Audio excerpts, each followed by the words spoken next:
Sign ಮಾಡೋದೈತೆ ಬರ್ರಿ.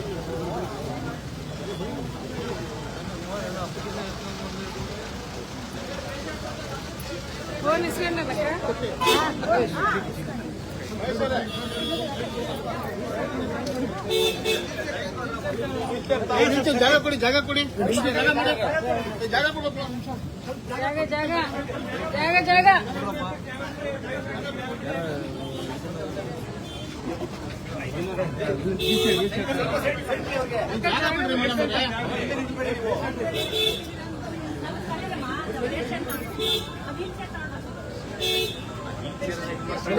ಜಾಗ ಬಿಡಿ ಮೇಡಮ್.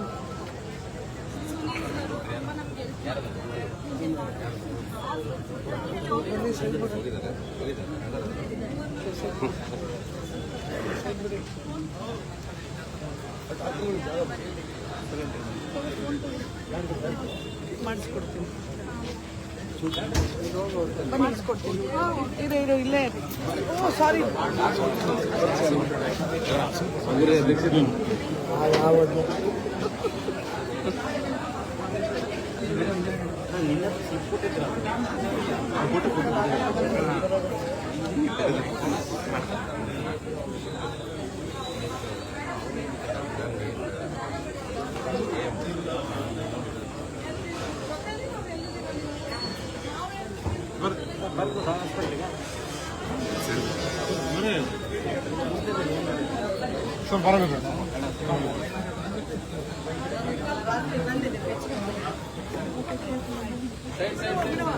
ಬರಬೇಕು ನಿನ್ನ ಕಡೆ ಬರಮ್ಮ.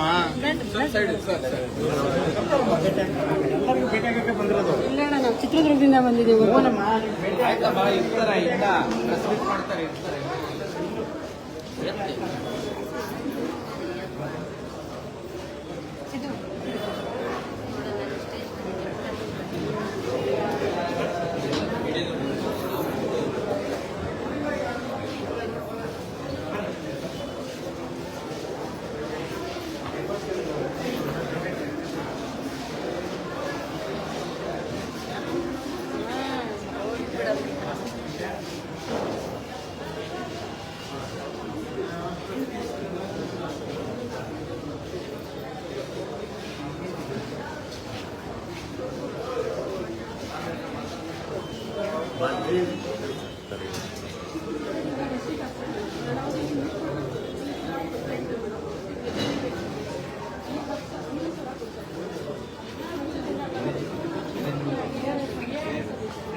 ಒಳ ಬರ್ತದ ಬರ್ರಿ ಬರ್ರಿ ಈ ಕಡೆ ಬರ್ರಿ ಬರ್ರಿ.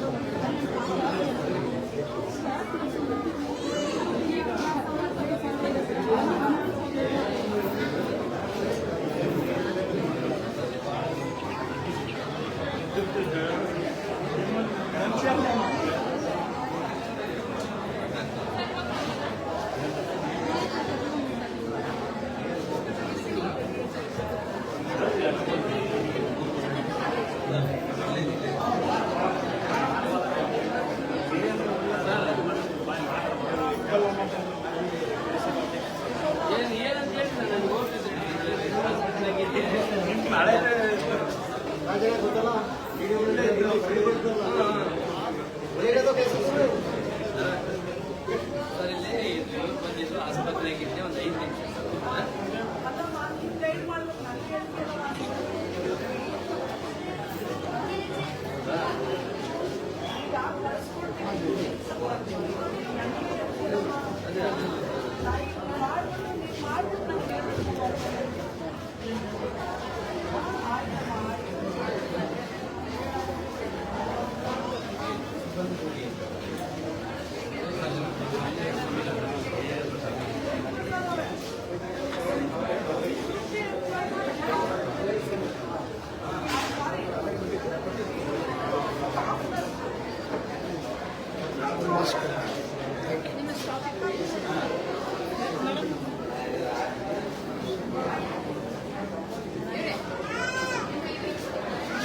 ಅವ್ರು ಆಗ್ತಾರಲ್ಲ.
ಬಾರಣ್ಣ ಈ ಕಡೆ. ಅಲ್ಲ ಮುಂದೋಗಿ ಶ್ರಮ ಮುಂದೋಗಲ್ಲಿ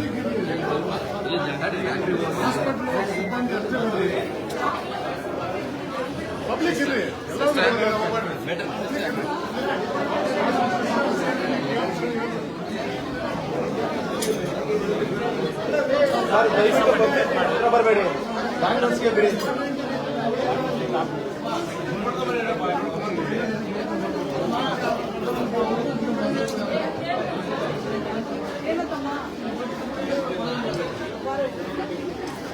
ಸೈಡ್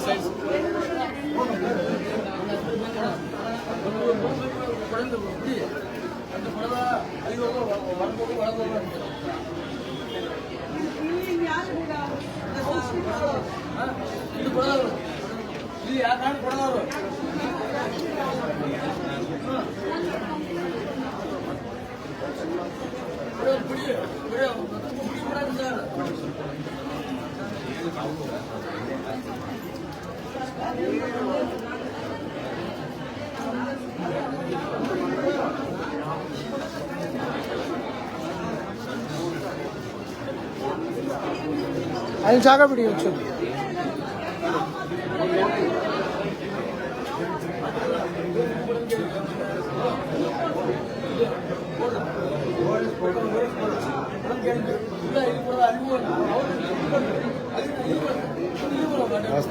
ಮೇಡಮ್ ಪ್ರಿಸ್ಕ್ರಿಪ್ಷನ್ ಇಲ್ದಂಗೆ ಬಂದಿರ್ಬೋದು ಮೇಡಮ್.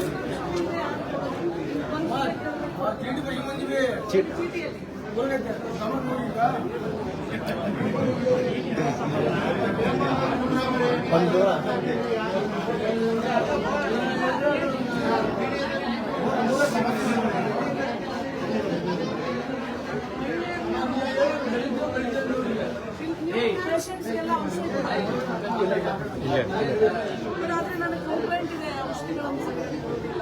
ಇಲ್ಲ ಮೇಡಮ್, ಬಂದಿದ್ರಲ್ಲಿ ಎಷ್ಟು ಊಟ ಕೊಡ್ತೀವಿ ಮೇಡಮ್. ಮತ್ತೆ ಇನ್ನೊಂದು ವಿತೌಟ್ ಪ್ರಿಸ್ಕ್ರಿಪ್ಷನ್ ಬರ್ತಾರೆ.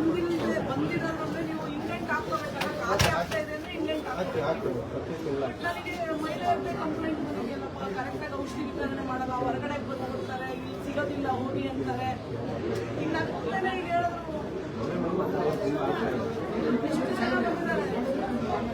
ಜನವರಿಗೆ ಬಂದಿದ್ದೆ ಕಂಪ್ಲೇಂಟ್ಸ್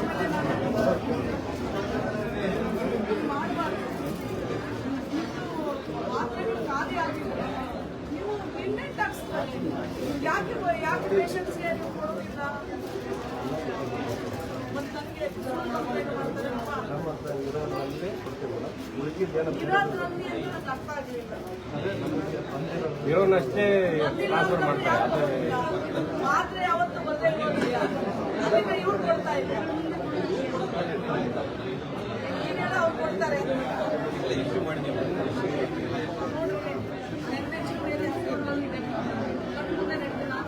ವಾದ ಮಾಡೋದಕ್ಕೆ ಹೋಗೋದಿಲ್ಲ. ನನಗೆ ಈ ಥರ ಕಂಪ್ಲೇಂಟ್ಸ್ ಮಹಿಳಾ ಆಯೋಗಕ್ಕೆ ಬರಬಾರ್ದು.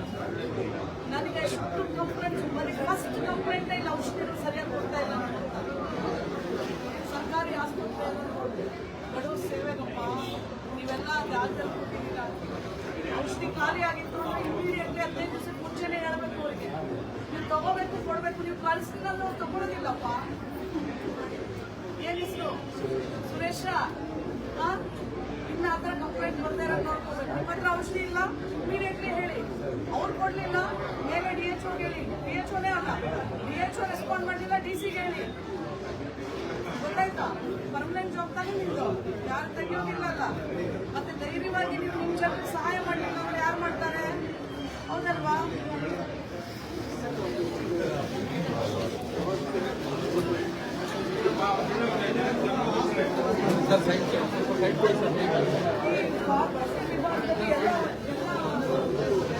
ಪರ್ಮಿಷನ್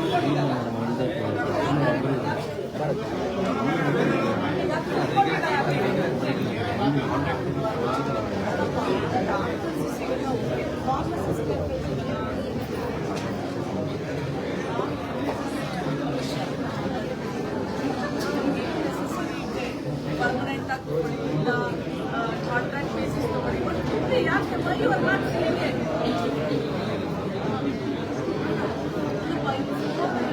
ಕಾಯಂ ಮುಂದೆ ಸಲ ಕರೆದಿದ್ದೀರಾ ನನಗೆಲ್ಲ ನೋಟಿಫಿಕೇಶನ್ ಹಾಕಿದೆ ಮೇಡಮ್ ಇಲ್ಲೆಲ್ಲ ಮೊನ್ನೆ ಬಂದಿದ್ದಾರೆ ಈಗ 15 ಗಂಟೆ ರಜೆ ಹಾಕಿದ್ರು ಅವ್ರು ಅರ್ಜೆಂಟ್ ಹೋಗಿದ್ದಾರೆ ಅಂತ ಹೇಳಿ ಇದು ಮೊನ್ನೆ ರಿಪೋರ್ಟ್ ಅದು ಮಾಡಿದ್ರು 10th ಇನ್ನೂ ದಿವಸ ಏನೇನು ಎಮರ್ಜೆನ್ಸಿ ಇದೆ ಏನಾದ್ರು ಇದ್ದ ಪ್ರಾಬ್ಲಮ್ ಕಮಿಷನರ್ ಬಗ್ಗೆ ಮಾತಾಡ್ತೀನಿ ದುಡ್ಕೊಳ್ತೀರಾ ಇಲ್ವಾ ದುಡ್ಕೊಳ್ತೀರಾ ಇಲ್ವಾ ನಾನು ಕೇಳ್ತೇನೆ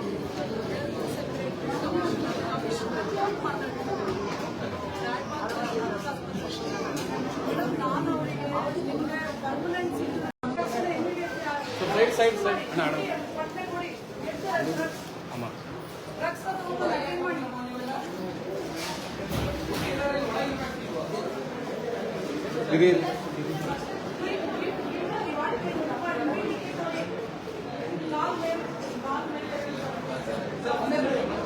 ಮೇಡಮ್ ಇಲ್ಲಿ ನಿಂತ್ಕೊಳ್ಳಿ ಮೇಡಮ್ ಮೇಡಮ್ ಮೇಡಮ್ ಪ್ರೆಸ್ನಲ್ಲಿ ಮೇಡಮ್ ಫೋಟೋ ತಗೊಂಡು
ಸ್ವಲ್ಪ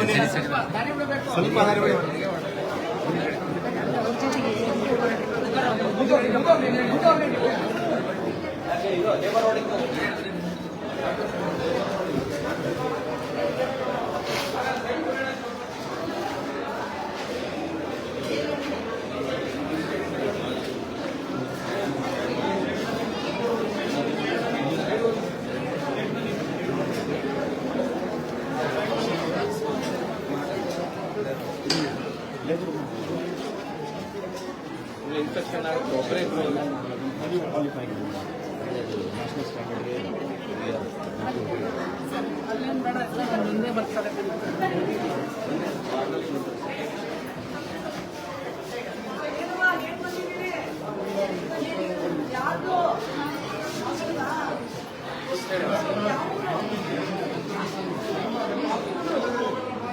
ಇಲ್ಲೇ ತೋರಿಸಿರಿ ಅಲ್ಲ ಬೇರೆ ಕಡೆ ತೋರಿಸ್ಕೊಂಡಿಲ್ಲ ಡಾಕ್ಟರ್ ಎಲ್ಲ ಚಲೋ ನೋಡಿದ್ರಲ್ಲ ನೋಡಿರಾ ಹೆಣ್ಮಕ್ಳು ಆಯ್ತಾ ಮಗು ಆದಾಗ ಕ್ಲಾಸ್ ಆಗಿಲ್ಲ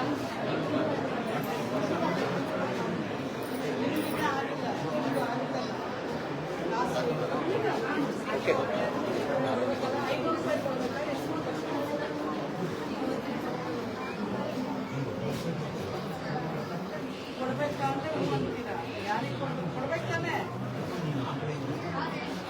ನೆನೆಸಿದ್ರೆ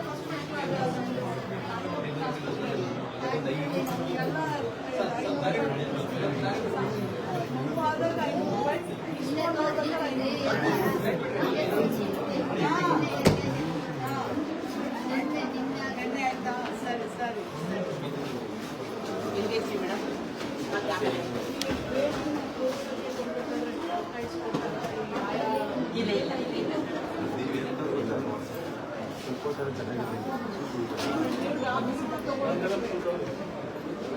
ಬಹಳ ಹುಷಾರಾಗಿ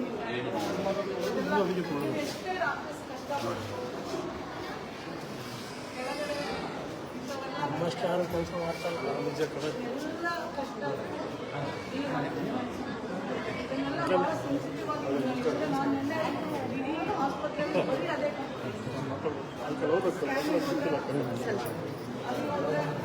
ಆಕ್ಚುಲಿ ಸರ್ಕಾರದಲ್ಲಿ ದುಡ್ಡು ತಗೊಳ್ಳಂಗ ಅದೆಲ್ಲ ಫ್ರೀ ಇದೆ ಬಟ್ ದುಡ್ಡು ಕೊಡಲಿಲ್ಲ ಅಂದ್ರೆ ದುಡ್ಡು ತಗೊಳ್ಳಿಲ್ಲ.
ವೀಕ್ಷಣೆಗೆ ಆಗಮಿಸುತ್ತಿರುವ ಡಾಕ್ಟರ್ ನಾಗಲಕ್ಷ್ಮಿ ಚೌಧರಿ ಮೇಡಮ್, ಕರ್ನಾಟಕ ರಾಜ್ಯ ಸರ್ಕಾರ ಮಹಿಳಾ ಆಯೋಗ ಅವರಿಗೆ ಹನುಮಂತಾಪುರ ಗೊಲ್ಲರಟ್ಟಿ ಗ್ರಾಮಕ್ಕೆ ಚಪ್ಪಾಳೆಯೊಂದಿಗೆ ಸ್ವಾಗತವನ್ನು ವೇದಿಕೆ ಮೇಲೆ ನಾವು ಗ್ರಾಮಸ್ಥರು ಮತ್ತು ಎಲ್ಲ ನಮ್ಮ ಗ್ರಾಮದ ಮಹಿಳೆಯರು ಅವರನ್ನು ಸ್ವಾಗತಿಸಬೇಕಂತೇಳಿ ನಾನು ಆತ್ಮೀಯವಾಗಿ ನಾನು ಅವರ ಅಕ್ಕ ಅಂತಲೇ ಅವ್ರ ಮೇಡಮ್ ಅಂದ್ರೆ ಬಹಳ ಅಲ್ಲ, ಅಕ್ಕ, ನಮ್ಮ ಅಕ್ಕ ಅವರು.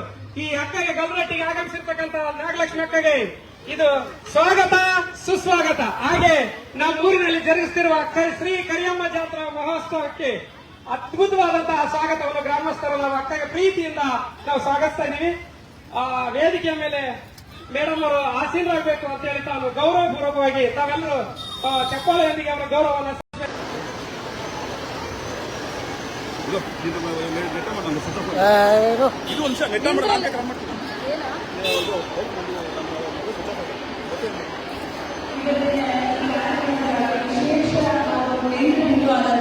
ಶ್ರೀಮತಿ ಡಾಕ್ಟರ್ ನಾಗಲಕ್ಷ್ಮಿ ಚೌಧರಿ ಮೇಡಮ್, ಮಾನ್ಯ ಅಧ್ಯಕ್ಷರು, ಕರ್ನಾಟಕ ರಾಜ್ಯ ಮಹಿಳಾ ಆಯೋಗ ಬೆಂಗಳೂರು ಈಗ ತಾನೇ ಆಗಮಿಸುತ್ತಿದ್ದಾರೆ. ಅವರೆಲ್ಲರೂ ಆತ್ಮೀಯವಾಗಿ ಚಪ್ಪಾಳೆ ಮೂಲಕ ಸ್ವಾಗತಿಸುತ್ತಾರೆ.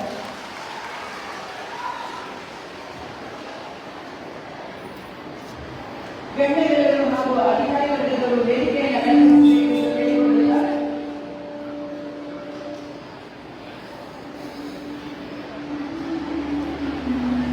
ಎಲ್ಲ ಅಧಿಕಾರಿ ವರ್ಗದವರು ವೇದಿಕೆಯನ್ನು ಅಲಂಕರಿಸಲು ಮತ್ತೊಮ್ಮೆ ಕೇಳಿಕೊಳ್ಳುತ್ತೇನೆ. ಜಿಲ್ಲಾ ಆಡಳಿತ, ಜಿಲ್ಲಾ ಪಂಚಾಯತ್, ಸಮಾಜ ಕಲ್ಯಾಣ ಇಲಾಖೆ, ಹಿಂದುಳಿದ ವರ್ಗಗಳ ಕಲ್ಯಾಣ ಇಲಾಖೆ ಹಾಗೂ ಅಲ್ಪಸಂಖ್ಯಾತರ ಕಲ್ಯಾಣ ಇಲಾಖೆ, ಕರ್ನಾಟಕ ವಸತಿ ಶಿಕ್ಷಣ ಸಂಸ್ಥೆಗಳ ಸಂಘ, ಮಹಿಳಾ ಮತ್ತು ಮಕ್ಕಳ ಕಲ್ಯಾಣ ಇಲಾಖೆ ವತಿಯಿಂದ ದಾವಣಗೆರೆ ಜಿಲ್ಲೆಯಲ್ಲಿ ಮಹಿಳೆಯರ ಕುಂದುಕೊರತೆ, ಅದರಲ್ಲೂ ವಿಶೇಷವಾಗಿ ವಸತಿ ನಿಲಯಗಳಲ್ಲಿ ವಿದ್ಯಾರ್ಥಿನಿಯರಿಗೆ ಜಾಗೃತಿಯನ್ನು ಮೂಡಿಸಲು ಈ ದಿನ ಒಂದು ವಿಶೇಷ ಕಾರ್ಯಕ್ರಮವನ್ನು ಹಮ್ಮಿಕೊಂಡಿದ್ದು, ಈ ಒಂದು ಕಾರ್ಯಕ್ರಮಕ್ಕೆ ತಮ್ಮೆಲ್ಲರನ್ನ ಆತ್ಮೀಯವಾಗಿ ಸ್ವಾಗತಿಸುತ್ತಾ ಸಭೆಗೆ ಆಗಮಿಸಿದಂತ ಎಲ್ಲರನ್ನ ಸ್ವಾಗತಿಸಲಿದ್ದಾರೆ ನಮ್ಮ ಜಂಟಿ ನಿರ್ದೇಶಕರು ಸಮಾಜ ಕಲ್ಯಾಣ ಇಲಾಖೆ ಆದಂತಹ ಶ್ರೀ ಕೆ ನಾಗರಾಜ್ ಸರ್. ಎಲ್ಲರಿಗೂ ನಮಸ್ಕಾರ. ಕರ್ನಾಟಕ ಸರ್ಕಾರ, ಜಿಲ್ಲಾಡಳಿತ, ಜಿಲ್ಲಾ ಪಂಚಾಯತ್, ಸಮಾಜ ಕಲ್ಯಾಣ ಇಲಾಖೆ ಹಾಗೂ ಪರಿಶಿಷ್ಟ ವರ್ಗಗಳ ಕಲ್ಯಾಣ ಇಲಾಖೆ, ಹಿಂದುಳಿದ ವರ್ಗಗಳ ಕಲ್ಯಾಣ ಇಲಾಖೆ, ಅಲ್ಪಸಂಖ್ಯಾತರ ಕಲ್ಯಾಣ ಇಲಾಖೆ ಹಾಗೂ ಮಹಿಳಾ ಮತ್ತು ಮಕ್ಕಳ ಕಲ್ಯಾಣ ಇಲಾಖೆ ಹಾಗೂ ಜಿಲ್ಲೆಯ ಎಲ್ಲ ವಸತಿ ಶಿಕ್ಷಣ ಸಂಸ್ಥೆಗಳ ಎಲ್ಲ ವಿಶೇಷವಾಗಿ ಈ ಒಂದು ಕಾರ್ಯಕ್ರಮಕ್ಕೆ ಆಗಮಿಸಿದಂತಹ ಜಿಲ್ಲೆಯ ಎಲ್ಲ ವಿದ್ಯಾರ್ಥಿಗಳಿಗೆ ಮೊದಲಿಗೆ ಸ್ವಾಗತವನ್ನು ಕೊಡುತ್ತಾ ಈ ಒಂದು ಕಾರ್ಯಕ್ರಮಕ್ಕೆ ಉದ್ಘಾಟನೆಗೆ ಆಗಮಿಸಿರುವ ಸನ್ಮಾನ್ಯ ಶ್ರೀಮತಿ ಡಾಕ್ಟರ್ ನಾಗಲಕ್ಷ್ಮಿ ಚೌಧರಿ, ಮಾನ್ಯ ಅಧ್ಯಕ್ಷರು, ಕರ್ನಾಟಕ ರಾಜ್ಯ ಮಹಿಳಾ ಆಯೋಗ ಬೆಂಗಳೂರು ಅವರು ಈ ಕಾರ್ಯಕ್ರಮದ ಈ ನನ್ನ ಮಾತನ್ನ ಕೇಳಿ ಎಲ್ಲ ಬಂದಿದ್ದೀರಲ್ಲ, ಅದಕ್ಕೆ ನಾನು ನಿಜವಾಗ್ಲೂ ನಮ್ಮ ಇಡೀ ಜಿಲ್ಲಾಡಳಿತ, ದಾವಣಗೆರೆ ಜಿಲ್ಲಾಡಳಿತ ನಿಮಗೂ ಸಹ ಥ್ಯಾಂಕ್ಸ್ ಹೇಳಬೇಕು. ಅದಕ್ಕೆ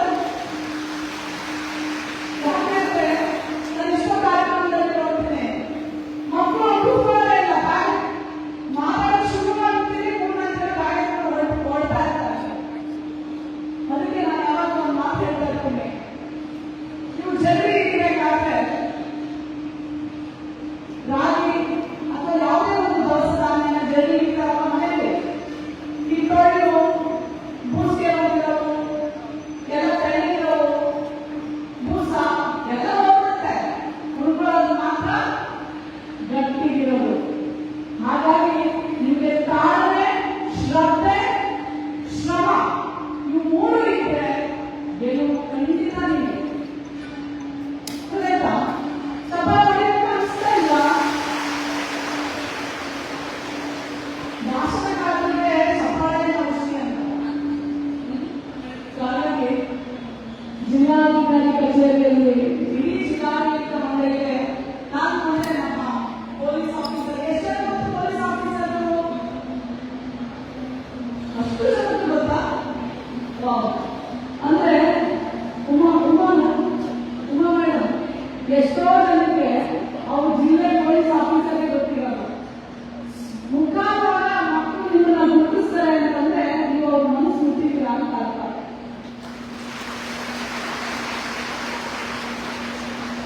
ಪೊಲೀಸ್ ಇಲಾಖೆ ಇರೋದೇ ನಮಗೋಸ್ಕರ. ಎಷ್ಟು ಜನಕ್ಕೆ ಪೊಲೀಸ್ ಅಂದ್ರೆ ಭಯ? ಕೈ ಎತ್ತಿ. ನಿಜ ನನ್ನದೇ ಯಾರು ಸುಮ್ಮನೆ ಇರೋದಿಲ್ಲ. ಎಷ್ಟು ಜನಕ್ಕೆ ಪೊಲೀಸ್ ಅಂದ್ರೆ ಭಯ? ಏನಾದ್ರೂ ಆದ್ರೆ ಸ್ಟೇಷನ್ ಹೋಗೋದು ಭಯ. ಯಾಕೆ ಭಯ ಇಲ್ವಾ? ಎಲ್ಲರೂ ಭಯ ಇಲ್ಲ ಅಂತ ಮೈಕ್ ಇದೆಯಾ? ಎಷ್ಟು ಮೈಕ್ ಇದೆ? ಎಷ್ಟು ಜನಕ್ಕೆ ಭಯ, ಎಷ್ಟು ಜನಕ್ಕೆ ಭಯ ಇಲ್ಲ? ಭಯ ಎಷ್ಟು ಜನಕ್ಕೆ ಸ್ಟೇಷನ್ ಹೋಗೋಕೆ? ಇನ್ನೆಲ್ಲರೂ ಭಯ ಇಲ್ಲ.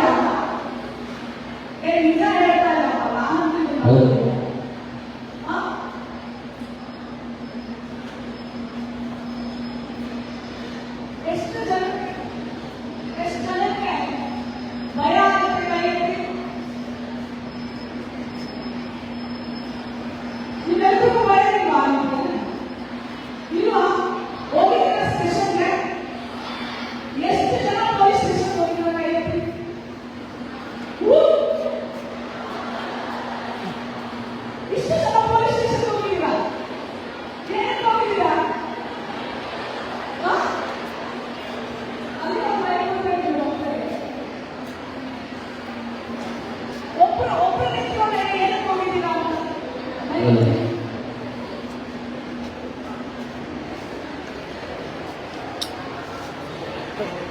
ಮಕ್ಕಳು ಮಾತ್ರ ಎಷ್ಟು ಜನ ನೀವು ಪೊಲೀಸ್ ಸ್ಟೇಷನ್ ಹೋಗಿದ್ರೆ ಅಂತ ಅಷ್ಟು ಜನ ಕರೆಯುತ್ತಿರಲ್ಲ. ಒಬ್ರು ಹೇಳಿ ಏನಕ್ಕೆ ಪೊಲೀಸ್ ಸ್ಟೇಷನ್ ಹೋಗಿಲ್ಲ?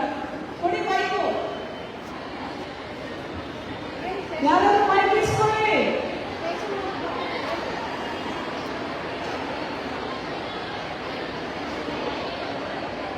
ಮೈಕ್ ಇಸ್ಕೊಳಕ್ಕೆ ಯಾರು ರೆಡಿ ಇಲ್ಲ.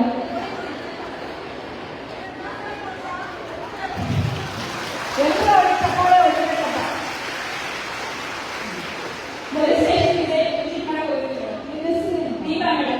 ಪೊಲೀಸ್ ಸ್ಟೇಷನ್ ವಿಸಿಟ್ ಮಾಡಕ್ ಹೋಗಿದ್ದೀವಿ.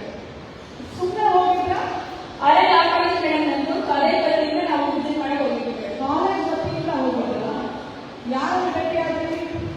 ಅಲ್ಲಿರ್ತಕ್ಕಂಥ ಎಲ್ಲ ಪೊಲೀಸ್ ಸಿಬ್ಬಂದಿಗಳನ್ನ ಎಲ್ಲರೂ ಮೀಟ್ ಮಾಡಿದ್ವಿ ಮೇಡಮ್. ಅವರೆಲ್ಲ ಇನ್ಫಾರ್ಮೇಶನ್ ಹೇಳಿದ್ರು, ಯಾವ ತರ ಇರಬೇಕು, ನಾವು ಯಾವ ತರ ಆಡಳಿತ ನಡೆಸ್ತೀವಿ ಅದೆಲ್ಲ ಹೇಳಿದ್ರು ಮೇಡಮ್. ಓಕೆ. ಕಂಪ್ಲೇಂಟ್ ಕೊಡಕ್ಕೆ ಯಾರು ಬಂದಿರಲ್ಲ, ಅವ್ರ ಕೈ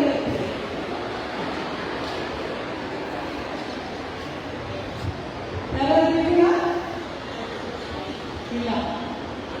ಯಾರಾದ್ರೂ ಒಬ್ಬರಾದ್ರೂ ಹೇಳಿ. ನಮ್ಮ ಹಾಸ್ಟೆಲ್ ಕಡೆಯಿಂದ ಹೋಗಿದ್ವಿ. ಏನಕ್ಕೆ? ಹಾಸ್ಟೆಲಲ್ಲಿ ಕೂಡ ತೊಂದರೆ ಮಾಡ್ತಿದ್ದಾರೆ ಬಾಯ್ಸ್. ಹಾ. ಅದಕ್ಕೆ ಕಂಪ್ಲೇಂಟ್ ಕೊಡಕ್ಕೆ ಮೇಡಮ್ ಎಲ್ಲ ಒಟ್ಟಿಗೆ ಹೋಗಿದ್ರಾ? ಒಬ್ರು ಯಾರು ಹೋಗಿದ್ರಿ?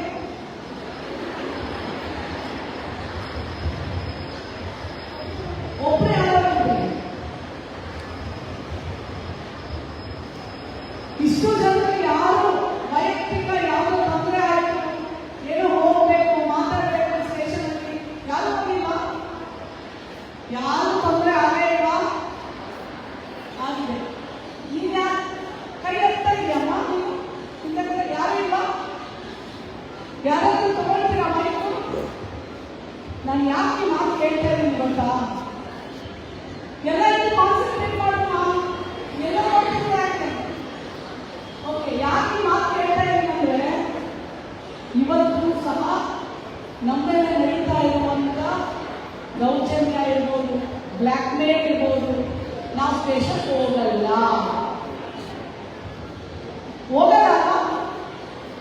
ಏನಾಗುತ್ತೆ? ಪೊಲೀಸ್ ಸ್ಟೇಷನ್ ಹೋದ್ರೆ ನಮ್ಮ ಅಪ್ಪ ಅಮ್ಮನಿಗೆ ಗೊತ್ತಾದ್ರೆ ಏನಾಗುತ್ತೆ? ಅಕ್ಕಪಕ್ಕದವ್ರಿಗೆ ಗೊತ್ತಾದ್ರೆ ಏನಾಗುತ್ತೆ? ನಾನು ಹೇಳ್ತೀನಿ ನಿಮಗೆ, ನಮ್ಮ ಅಪ್ಪ ಅಮ್ಮ ನಂತರ ನಮ್ಮ ಕಾಪಾಡೋರು ಯಾರಾದ್ರೂ ಇದ್ರೆ ಅದು ಪೊಲೀಸ್ ಇಲಾಖೆ.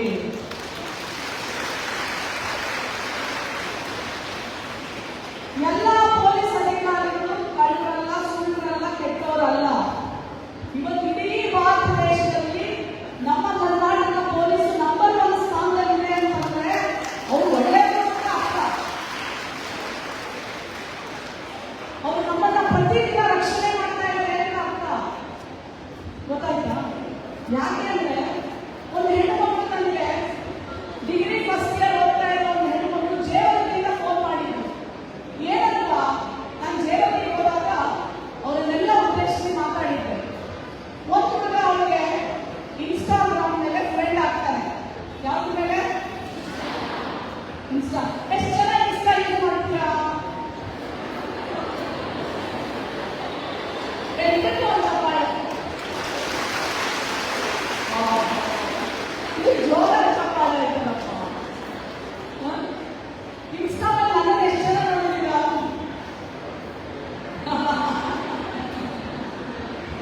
ಓಕೆ.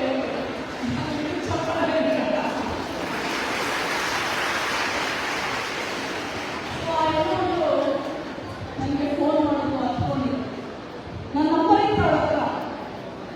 ನಾನು ಅದೃಷ್ಟವಶಾತ್ ಫೋನ್ ಎತ್ತಿದೆ. ಅಳ್ತಾ ಫೋನ್ ಮಾಡಿದ್ರು, ಮೇಡಮ್ ನನ್ನೊಂದು ಫ್ರೆಂಡ್ ಆಗಿದ್ದ, ತುಂಬಾ ಬ್ಲ್ಯಾಕ್ ಮೇಲ್ ಮಾಡ್ತಾನೆ. ನೀನು ಆ ಫೋಟೋ ಕಳಿಸು, ಈ ಫೋಟೋ ಕಳಿಸು. ಫ್ರೆಂಡ್ ಆದ ನಂತರ ಸಲಿಗೆ ಬೆಳೆಯುತ್ತೆ, ಫ್ರೆಂಡ್ಶಿಪ್ ಆಗುತ್ತೆ, ಫೋಟೋಸ್ ಎಕ್ಸ್ಚೇಂಜ್ ಮಾಡ್ತೀವಿ, ವಿಡಿಯೋಸ್ ಎಕ್ಸ್ಚೇಂಜ್ ಮಾಡ್ತೀವಿ. ಈಗಂತೂ ಬಹಳ 1 ತಿಂಗಳು 2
ಆ ಹೆಣ್ಮಕ್ಳು ಬರ್ತಾರೆ, ಇಮ್ಮಿಡಿಯೇಟ್ಲಿ ಅದು ಏನಾಗುತ್ತೆ, ಅದನ್ನ ತೆಗೆಸಿ ಅವರಿಗೆ ಅವ್ನು ಯಾರು ಮಾಡ್ತಾ ಇದ್ದಾನೆ. ಯಾಕಂದ್ರೆ ಯಾರೇ ನೀವು ಅಕೌಂಟ್ ಓಪನ್ ಮಾಡಬೇಕು ಅಂತಂದ್ರೆ ಅವ್ನ ಮೇಲೆ ಇರಬೇಕು, ಅವ್ನ ಫೋನ್ ನಂಬರ್ ಇರಬೇಕು. ನಾನು ಯಾಕೆ ಅಂತ ಹೇಳಿದ್ದೀನಿ ಅಂದ್ರೆ within no time police officer ಆ ಹೆಣ್ಮಕ್ಳಿಗೆ ಹೆಲ್ಪ್ ಮಾಡಿ ಆ ಬ್ಲ್ಯಾಕ್ ಮೇಲ್ ಮಾಡೋದನ್ನ, ಆ ಇನ್ಸ್ಟಾಯಿಂದ ಎಲ್ಲವನ್ನ ಡಿಲೀಟ್ ಮಾಡಿಸಿ ಅವನ ಅದೇ ಊರಿನಿಂದ ಅವನನ್ನ ಕರೆಸಿ ಸ್ಟೇಷನ್ಗೆ ಅವನ ಮೇಲೆ FIR ಮಾಡಿದ್ರು. ಯಾಕೆ ಹೇಳ್ಬೇಕು ನಿಮಗೆ ಅಂದ್ರೆ ಮನುಷ್ಯರು ನಾವೇ ತಪ್ಪು ಮಾಡೋದು. ನಾನು ತಪ್ಪು ಮಾಡಿದ್ದೀನಿ, ನಾವು ತಪ್ಪು ಮಾಡಿದ್ರೆ ಸಾಧ್ಯನೇ ಇಲ್ಲ. ನಾವು ಮರ ಗಿಡ ಕಲ್ಲು ಇದು ಬೆಟ್ಟ ಗುಡ್ಡ ನದಿ ನೀರಲ್ಲ, ನಾವು ಮನುಷ್ಯರು, ನಾವು ತಪ್ಪು ಮಾಡ್ತೀವಿ. ತಪ್ಪು ಮಾಡಿದಾಗ ನೀವು ಭಯ ಬೀಳದೆ ನೀವು ಪೊಲೀಸ್ ಸ್ಟೇಷನ್ಗೆ ಹೋಗಿ ನೀವು ಪೊಲೀಸ್ನಲ್ಲಿ ರಿಪೋರ್ಟ್ ಮಾಡಲಿಲ್ಲ ಅಂದ್ರೆ ನೀವು ಶೋಷಣೆ ಮೇಲೆ ಶೋಷಣೆ ಆಗುತ್ತೆ. ನೆನಪಿಟ್ಕೊಳ್ಳಿ, ಅವತ್ತೇ ಕಟ್ ಮಾಡಿ ಕತ್ತರಿಸಿ ಬಿಸಾಕಿದ್ವಿ. She's happy. ಇನ್ನೊಂದು ಇನ್ಸಿಡೆಂಟ್ ಹೇಳ್ತೀನಿ. ಅವಳಿಗೆ 28 ವರ್ಷ, 2 ಮಕ್ಕಳಿದ್ದಾರೆ. ಅವಳಿಗೆ ಗಂಡ KSRTCಯಲ್ಲಿ ಕೆಲಸ ಮಾಡ್ತಿದ್ದ, ಸತ್ತೋಗ್ಬಿಟ್ಟ. 2 ಮಕ್ಕಳು. ಇದು ಬಾಗಲಕೋಟೆ ಜಿಲ್ಲೆಯಿಂದ ಒಂದು ಹೆಣ್ಮಕ್ಳು ಫೋನ್ ಮಾಡಿದ್ದು ನನಗೆ. ಗಂಡ ಸತ್ತ ಮೇಲೆ ದುಡ್ಡು ಎಲ್ಲ ಇಸ್ಕೊಂಡು ಏನೂ ಗೊತ್ತಿರಲಿಲ್ಲ. ಒಬ್ಬೊಂದು ಸ್ನೇಹ ಆಯಿತು, ನಾನು ಮಾಡಿಸ್ತೀನಿ ನಿಮಗೆ ಅಂತ ಫ್ರೆಂಡ್ಶಿಪ್ ಮಾಡಲ್ಲ. ನಂತರ ಬ್ಲ್ಯಾಕ್ ಮೇಲ್ ಶುರು ಮಾಡ್ತಾರೆ. ಅವಳಿಗೆ ನಂಬರ್ ಎಲ್ಲಿ ಸಿಕ್ತು ನನಗೆ ಗೊತ್ತಿಲ್ಲ. ನಾನು ಅಲ್ಲಿಗೆ SP ಫೋನ್ ಮಾಡಿದ್ದೆ. ಆ ಹೆಣ್ಮಕ್ಳು ಎಲ್ಲ ಸಮಸ್ಯೆ ಇತ್ತು. ನಾನು ಯಾಕೆ ಹೇಳ್ತಾ ಇದ್ದೀನಿ, ನೀವು ಭಯ ಬೀಳಬಾರ್ದು. ನೋಡಿ, ಯಾರೊಬ್ಬರು ವೈಯಕ್ತಿಕವಾಗಿ ಏನೇ ತೊಂದರೆ ಆಗಬಾರ್ದು, ಹೆದರ್ಕೋಬೇಡಿ ಅಂತ ನಾನು ಹೇಳೋದು. ನೀವು ಏನಾದ್ರೆ ಅವನಿಗೆ ನೀವು ಹೆದರ್ಕೊಂತಾ ಹೋದ್ರೆ ನಿಮ್ಮನ್ನ ಹೆದರಿಸ್ತಾ ಹೋಗ್ತಾರೆ, ಇನ್ನೊಂದು ಶೋಷಣೆಗೆ ಒಳಗಾಗ್ತಾ ಹೋಗ್ತೀರ. ಗೊತ್ತಾಯ್ತಾ? ಯಾರು ಗೊತ್ತಿಲ್ಲದೆ ಇರೋರನ್ನ ಪರಿಚಯ ಮಾಡ್ತೀವಿ. ಇನ್ಸ್ಟಾಗ್ರಾಮ್, ಫೇಸ್ಬುಕ್ನಲ್ಲಿ ಗೊತ್ತಿಲ್ಲದೆ ಇರೋರನ್ನ ಅಕ್ಸೆಪ್ಟ್ ಮಾಡಬೇಡಿ. ಮಾಡಿದ್ರು ಯಾವ ಫೋಟೋ ವಿಡಿಯೋಸ್ನ ಶೇರ್ ಮಾಡಬೇಡಿ. ಯಾಕೆಂದ್ರೆ ನಿಮ್ಮ ಫ್ರೆಂಡ್ಸ್ಗೂ ಹೇಳ್ತೀನಿ, ನಿಮ್ಮ ಕ್ಲೋಸ್ ಸರ್ಕಲ್ ಅಲ್ಲಿ ಬಿಟ್ಟು ಬೇರೆ ಯಾರು ಶೇರ್ ಮಾಡಬೇಡಿ. ಎಷ್ಟೋ ಸಲ ರಿಲೇಷನ್ಸ್ ಸಹ ನಮ್ಮ ರಿಲೇಟಿವ್ ಅಲ್ವಾ ಅಂತ ಗ್ರೂಪಲ್ಲಿ ಶೇರ್ ಮಾಡಿರ್ತೀವಿ, ಅವ್ರು ಯಾರನ್ನ ಶೇರ್ ಮಾಡಿರ್ತಾರೆ, ನಿಮಗೆ ಗೊತ್ತಿಲ್ಲ ಅಂದ್ರೆ ಬೇರೆ ಕಡೆ ನಿಮ್ಮ ಫೋಟೋಸ್ ಹೋಗಿರುತ್ತೆ, ನಿಮ್ಮ ವಿಡಿಯೋಸ್ ಹೋಗಿರುತ್ತೆ. ಯಾಕೆ ಮಾತಾಡ್ತೀನಿ ಅಂದ್ರೆ ನೀವು ಫ್ರೆಂಡ್ ಆದರೂ ಸಹ ಅವ್ನ ಬಾಯ್ ಫ್ರೆಂಡೇ ಇರಲಿ, 6 ತಿಂಗಳು ಚೆನ್ನಾಗಿರ್ತಾನೆ, 3 ತಿಂಗಳು ಚೆನ್ನಾಗಿರ್ತಾನೆ, 1 ವರ್ಷ ಚೆನ್ನಾಗಿರ್ತಾನೆ, 8 ವರ್ಷ ಅಫೇರ್ ಇಟ್ಕೊಳ್ತಾನೆ, 9ನೇ ವರ್ಷ ಹೇಳ್ತಾನೆ ನಾನೇನು ಮದುವೆ ಆಗೋದಿಲ್ಲ. ಎಲ್ಲಾ ತರ ಯೂಸ್ ಮಾಡ್ಕೊಂಡಿರ್ತಾನೆ. ಫೈನಾನ್ಷಿಯಲಿ ಸಹ ದುಡಿತಾ ಇರ್ತಾರೆ, ಆ ದುಡ್ಡು ಇಸ್ಕೊಂಡಿರ್ತಾನೆ. ಮದುವೆ ಆಗುತ್ತೆ ಮಾತ್ರ ಹೇಳ್ತಾರೆ ನಮ್ಮ ಅಪ್ಪ ಅಮ್ಮ ಹೋಗ್ತಾ ಇಲ್ಲ. ಇದೊಂದು ಎಷ್ಟು ಕಾಮನ್ ಆಗಿದೆ ಅಂದ್ರೆ ದಯವಿಟ್ಟು ಅಂತ ಯಾವುದೇ ಜಾಗದಲ್ಲಿ ಇರಬೇಡಿ.